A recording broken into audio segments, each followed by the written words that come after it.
So, premature ejaculation, what an awkward word. And this was something that I chose not to speak about as a teenager. And actually there wasn't a need, because as a teenager I didn't have a lot of confidence in my body, and I didn't have a lot of confidence in my personality. Now at this stage of one's life, you look at the body and you look at the personality as very surface level existence, but try telling that to a teenage boy. So it wasn't, I guess, until maybe my early 20s that I engaged in sexual intercourse. And in those early relationships, if alcohol or weed wasn't involved, well, the performance, the act, the show was a lot of the time over a lot quicker than one would have hoped. Now I chose not to speak about this. I probably stuck my head in the pillow in shame, began to almost avoid sexual intercourse, which is not healthy for any relationship, and secretly began maybe Googling,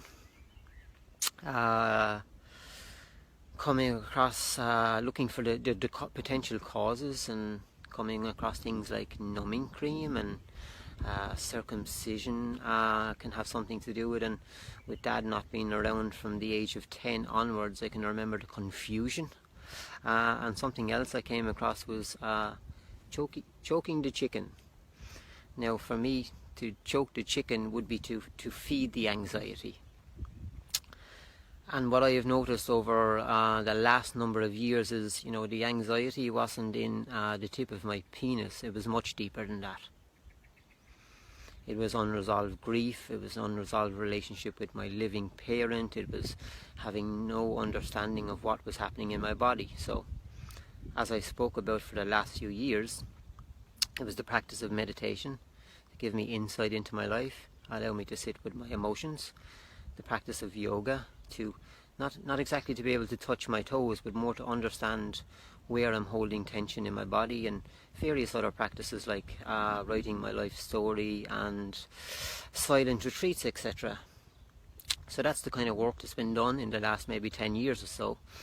And if we fast forward to maybe 2-3 years ago, and you can see that a relationship is gravitating towards sexual intimacy, and you just say to your partner, I want you to know that in the past, in sexual intimacy, things used to be over very quickly. Now, of course, there's a little bit of you kind of hoping,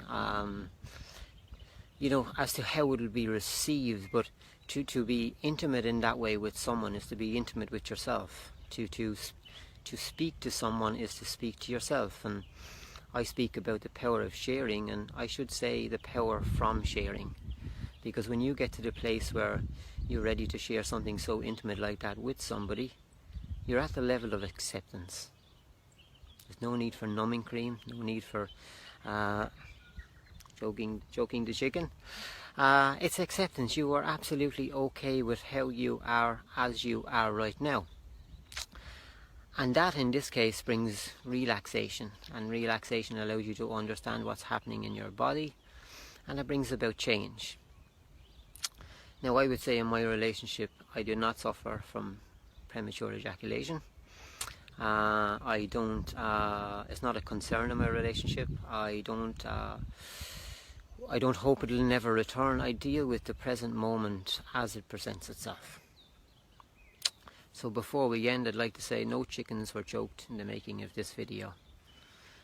So namaste, up to Desha, the power of sharing. We all have a story to tell.